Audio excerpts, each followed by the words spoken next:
Je sortais avec un gars. On évoluait bien ensemble, là, on était jeunes et tout. Et on évoluait ensemble. Moi, j'ai trouvé le travail avant lui. Donc, naturellement, moi, je l'aidais, je postulais pour lui. Voilà, parfois, j'ai déposé son CV dans mon entreprise et tout. Sauf qu'à un moment donné, le DG m'a remarqué déjà parce que je travaillais bien. Mais je suis une femme, il voulait me draguer. Bref, je ne vais pas vous faire le indécent. C'est comme ça que je prends le CV, je donne à mon DG. Donc, le CV de mon gars, je donne à mon DG que, ah, voilà, c'est mon frère. Je ne dis pas que c'est mon gars, je dis que c'est mon frère et tout. Franchement, ça fait déjà 2 ans qu'il cherche. Donc, vous connaissez comment ça se passe, non? Voilà comment je veux à tout prix que mon gars intègre l'entreprise. Ok. On s'est dit que la première année, on allait faire, en tout cas, s'il intègre l'entreprise, la première année, lui et moi, on fera comme si on n'est pas ensemble, on n'était pas ensemble. Dans tous les cas, le DG là, il me faisait les avances, mais je faisais, en fait, je disais non, mais de façon stratégique, de façon respectueuse. Vous savez, quand une femme veut dire, en tout cas, dit non, bref. Donc, ok. C'est comme ça que je donne le CV, le DG analyse le truc, me dit oui, mais Charlène, mais bon, c'est qu'en ce moment, on n'a pas de place. Et tout, je dis que s'il vous plaît, donnez-lui sa chance, juste l'entretien.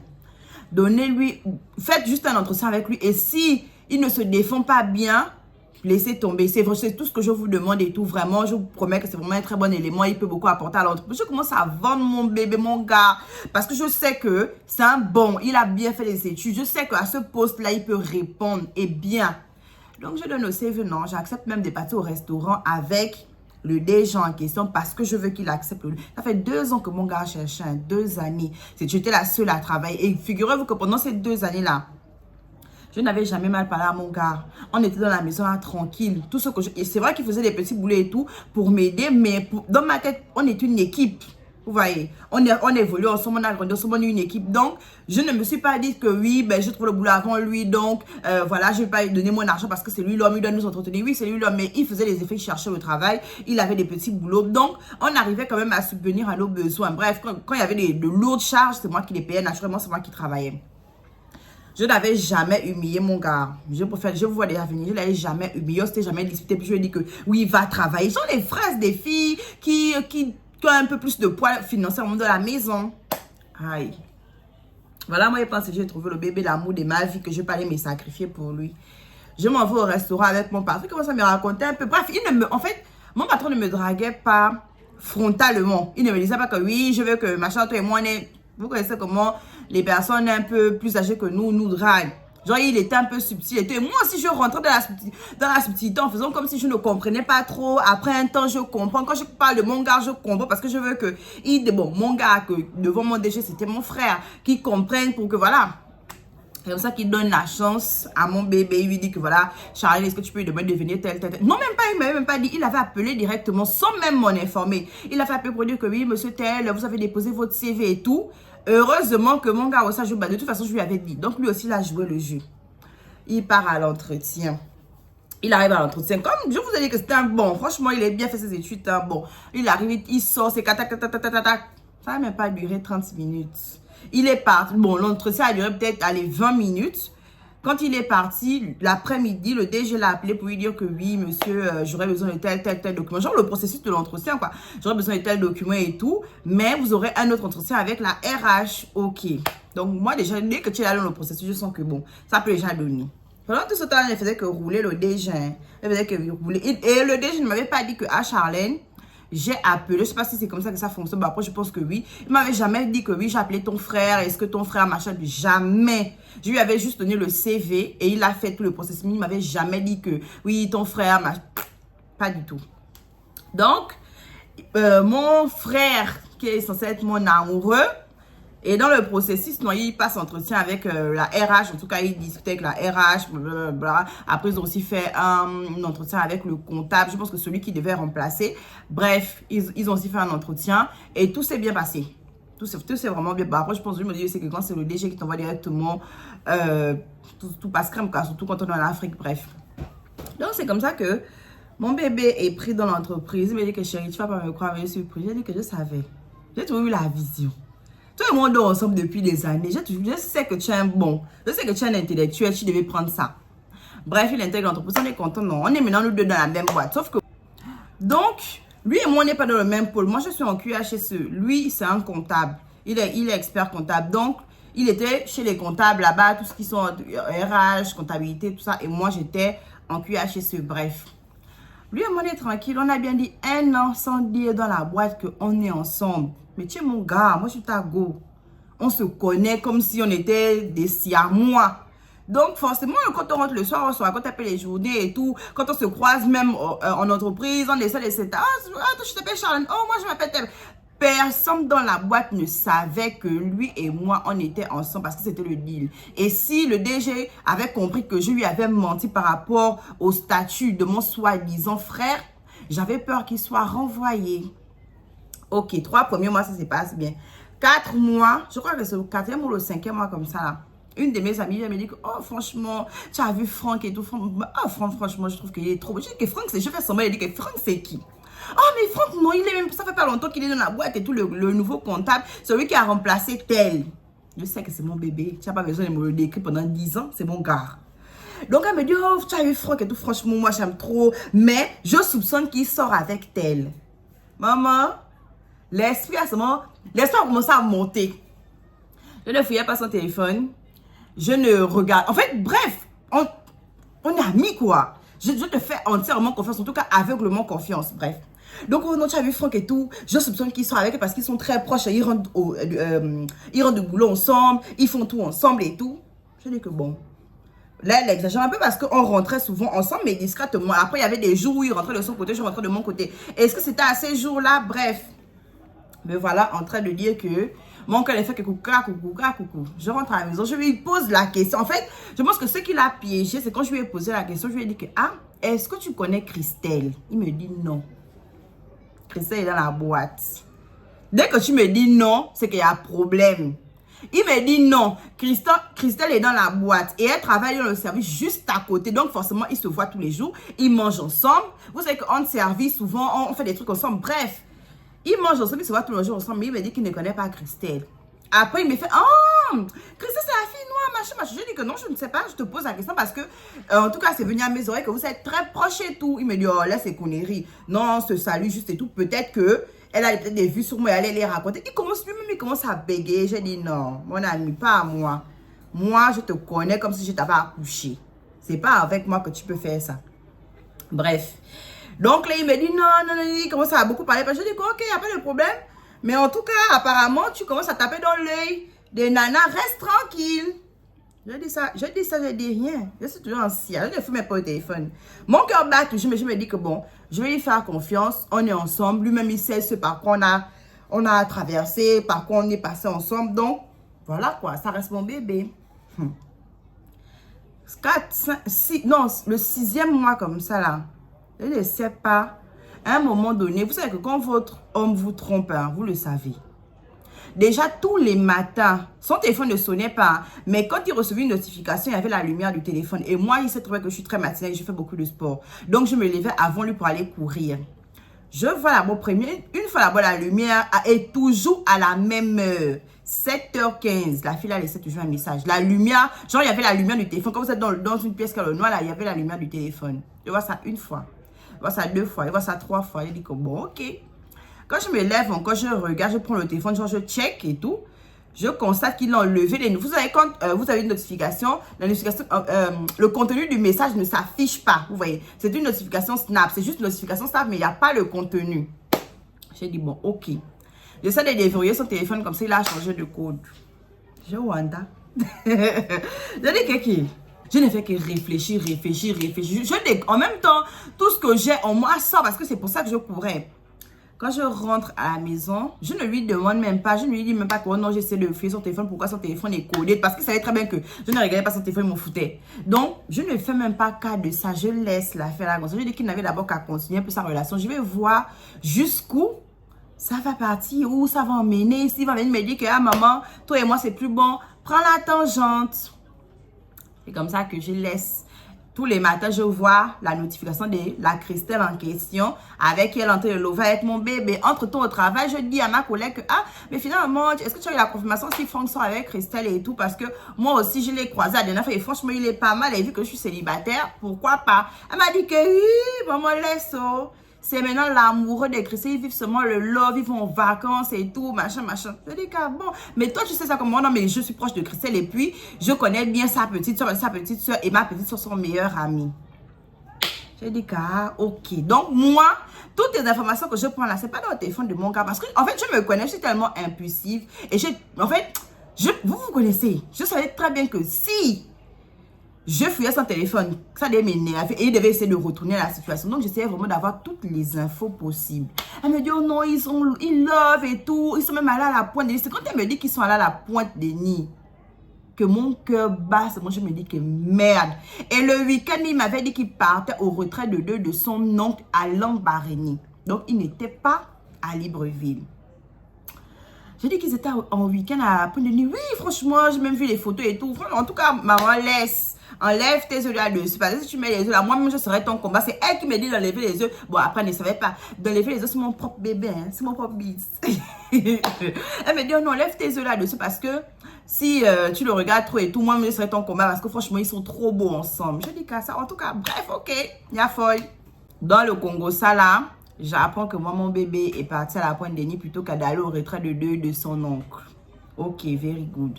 Là, même encore, je reste tranquille. Je rentre à la maison, je cuisine. On est l'ancien. Bon, après, ça se voyait dans mon attitude que je commençais à être différente. Et lui-même me disait que, mais qu'est-ce qu'il y a? Tu te sens un peu énervé, je te sens un peu machin. Je dis, non, t'inquiète, rien. Je reste encore Sia. J'arrive au travail, je pense on partait là faire le 8e mois, en tout cas son 8e mois d'embauche. On est là au 8e mois, il commence un peu à me faire comme ça là. Parce qu'on devait, vraiment lui et moi, on devait faire le mariage coutumier à sa première année d'embauche. Donc, histoire juste de mettre de l'argent de côté. Donc, on avait déjà fait notre programme, que par rapport à ce qu'il gagnait, voici ce qu'on devait épargner et tout pour pouvoir se marier. Je vois que on est à 2 mois du mariage. Je sens qu'il n'y a pas les réunions. Il n'y a rien. De toute façon, moi, je ne voulais pas me marier. Donc, je ne voulais plus me marier. Je savais que c'était déjà mort. Mais, je voulais quand même voir son attitude. Il ne me dit pas que non, je suis allée dire à mes parents. Non, nous, on a commencé les réunions à quel niveau? On a 2 mois du mariage que tu mets. Vous savez combien de fois le mariage que tu mets est prenant. Il faut faire les réunions et tout. Il faut prendre les agendas de tout le monde. Il ne me dit pas que non, mais nous, machin. Non, on a déjà avancé. Est-ce que vous avez choisi le pagne et tout? Moi-même, j'en parle. Je fais exprès parce que c'est que je vais bouger de là. Donc, je lui ai dit que, le mariage, machin, à quel niveau? Oh non, mon oncle, chez qui on va faire les réunions, j'ai l'impression qu'il est un peu bizarre. Depuis que j'ai dit que je vais me marier. Oh non, ma tante, machin. Oh non. C'est ça que le gars là veut me jouer bis. Mais il ne sait pas que je sais. Ok, avançons. Je pense qu'à un moment, peut-être 2 semaines après que je lui ai demandé pour le mariage, j'ai craqué. J'ai craqué, je lui ai dit qu'écoute, je sais clairement ce que tu vis avec Christelle. Dis-moi plus en fait. Comme ça, on va se laisser au lieu de se perdre de temps. On est jeune, encore le temps chacun de refaire sa vie.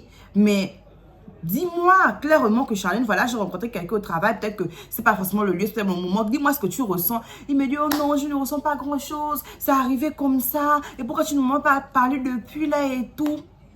Sauf que quand moi, je lui ai dit ça, je lui ai affouillé son téléphone parce qu'il est tellement pas malin que son code, j'ai vu son code depuis. Donc, j'ai affouillé son téléphone. J'ai tous les screens des vacances avec Christelle, les week-ends avec Christelle. Jusqu'à il prenait Christelle, il partait dans son village. Quand il me trouvait ses excuses, il partait avec elle dans son village. Tout ça là, ancien.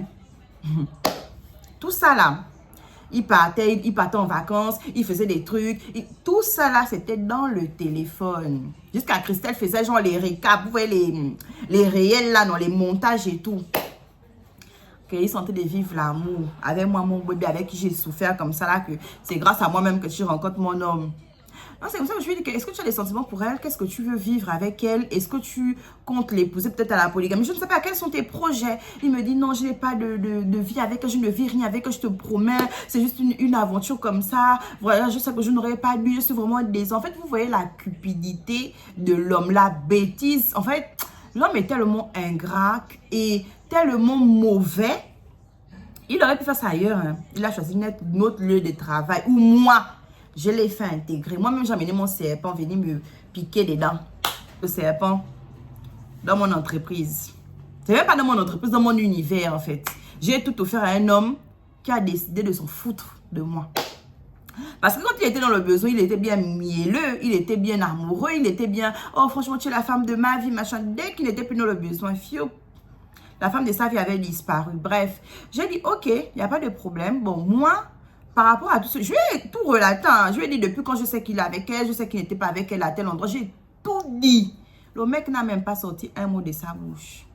Il était là mouillé. Je ne sais même pas s'il était mouillé ou s'il s'en foutait ou c'était juste une libération pour lui. Il devait continuer sa relation et tout. Il n'a rien dit. J'ai dit que bon, écoute, vu que là où on habitait, c'est moi qui avais trouvé l'appartement et donc je me voyais pas en train de déménager. C'était chez moi. Je lui ai dit qu'écoute, moi je ne veux plus la relation. Je préfère que tu déménages. Oh non, comment c'est tout? Un vrai homme, quelqu'un qui dit qu'il a des sentiments pour toi. Il ne serait pas allé voir ta famille pour dire que non, Charlène ne veut plus de la relation. Toi et moi, on est ensemble depuis le lycée. Tu ne serais pas allé voir ma famille pour dire à ma famille que Charlène ne veut plus de la relation. Ou bien même appeler des gens, appeler nos amis en commun, rien. Après, on me dit que pourquoi tu fais ça? Tu sais que tu as toujours été l'amour de ma vie, machin, machin. Rien. Je sais qu'il faisait semblant. Donc, j'ai dit que papa, je veux que tu prennes tes affaires. En tout cas, je te donne 2 semaines pour prendre tes affaires. En tout cas, autant de trouver quelque chose. Mais si tu veux, tu peux t'installer avec Christelle. Mais moi, je ne veux plus de cette relation. Franchement, c'était devenu tellement électrique. Pendant les 2 semaines, c'était les 2 semaines les plus horribles de ma vie. Et je pense que j'ai même fait 1 semaine chez mon ami. Et la 2e semaine, j'étais quand même à la maison. C'était tellement horrible, c'était tellement électrique. Je lui ai dit que prends tes affaires. Il prenait ses affaires un peu. Peut-être qu'il allait vivre avec Christelle ou peut-être que ça, ne me regardait pas, je m'en foutais. Il a pris ses affaires. Il a trouvé sa maison. Tout ça, je m'en foutais. Hein. Vraiment, je m'en foutais. Mes parents me demandaient que, pourquoi vous êtes séparés. J'ai dit non. Moi, vous savez très bien que l'infidélité, ça ne va jamais faire partie de mon quotidien. Donc, voilà, je préférais arrêter. Ok. Mes parents même essaient de parler. C'est même moi, mes parents qui essaient même de parler avec lui. Hein. C'est lui qui me trompe de la plus odieuse des manières. Mais ce sont mes parents qui parlent avec lui. Bref. C'est comme ça qu'on se sépare, non. Mais le DG me drague. Je suis le goût du DG. C'est moi qui t'ai fait rentrer dans la boîte. Donc, je dis ok, je suis célibataire de toute façon. Tranquille. Comme le DG me faisait des avances. Je dis bon, ok, toi tu as décidé de sortir avec Christelle. Moi, je veux sortir avec le DG, j'ai quel problème? Toi et moi, c'est terminé. Qui va vivre le goût, mais qui va souffrir alors que c'est moi qui t'ai tout donné, c'est à moi de souffrir. Non, c'est toi qui m'as trahi, je n'ai pas à souffrir. Moi aussi, je vais vivre la vie que je mérite en fait. Parce que je suis restée fidèle, je t'ai tout donné. Je n'ai jamais été infidèle à ce gars-là, même quand il n'avait pas le boulot. Je ne suis même jamais allée au restaurant avec quelqu'un d'autre. En fait, non. Quand on dit que sur cette terre, il y a encore de bonnes personnes. Et c'est la vérité. Je n'ai même allé genre manger un petit truc, machin, rien. La seule fois où je suis allée manger avec un autre homme que mon petit ami, c'était avec le DG là. Et c'était pour qu'il octroie la place à mon gars qui m'a trahi. Bref. J'ai donné l'ordre au DG, j'ai dit que non. Voilà, on a commencé à aller dans les restaurants et tout. Lui et moi, on a commencé à sortir ensemble.